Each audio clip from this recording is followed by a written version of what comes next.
जब सपनों को कुचला जाने लगे तब खामोश रहना गुनाह बन जाता है।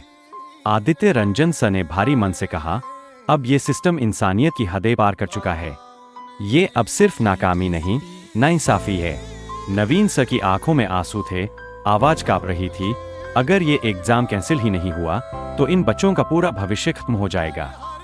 विवेक सर ने भीड़ की ओर देखा। हजारों चेहरे थके हुए, आश से टूटे हुए और नीचे झुके हुए थे। फिर चिंतित होकर बोले, अब चुप्पी नहीं चलेगी, हर जुल्म का हिसाब चाहिए। वहां खड़े बच्चे जिनके हाथों में किताबें होनी चाहिए थीं, अब हाथों में प्लाकार्ड थे जिन पर के लिखा था, सिस्टम सुधारो, एसएससी बचाओ, पर उनकी आंखों में सिर्फ डर और उदासी थी। अचानक भीड़ में हलचल हुई, पुलिस आ गई थी, लाठी तैयार थी। बच्चे पीछे हटने लगे। किसी ने धीरे से कहा, शायद ये लड़ाई भी हार जाएंगे और बेरोजगार के बेरोजगार रह जाएंगे। लेकिन तभी नीतू मैम सामने आ गईं। वो लाठी के सामने दीवार बन गईं और बिना डरे पुलिस के सामने बोली, इन बच्चों ने क्या गुनाह किया है? सिर्फ सपने देखने का?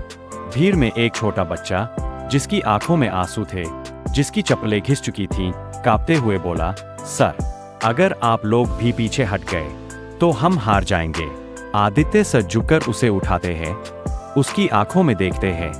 नहीं बेटा, जब तक तुम्हारे जैसे बच्चे सपने देखते रहेंगे हम कभी हार नहीं मानेंगे।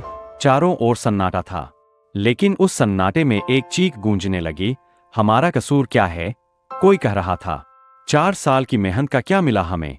कोई जमीन पर बैठकर बस रो रहा था और कोई उदासी मन से बोल रहा था कि माँ को कहा था नौकरी लगेगी, अब क्या मुंह दिखाऊं? और सबका यह हाल था। किसी की बहन की शादी रुक गई थी, किसी के पिता बीमार थे, लेकिन सबके पास एक ही उम्मीद थी, एग्जाम, एक नौकरी, एक इज्जत भरी जिंदगी। और फिर एक स्वर में हजारों बच्चे चीख पड़े, अब आंदोलन होगा या इंसाफ? कभी कभी हारना नहीं, टूट जाना डराता है। और इस बार ये सिर्फ परीक्षा नहीं, एक पूरी पीढ़ी की उम्मीदों का इम्तिहान है। सभी रामलीला मैदान में बैठे स्टूडेंट्स और अध्यापक बहुत निराश थे, क्योंकि आपने अभी तक हमारा चैनल सब्सक्राइब नहीं किया।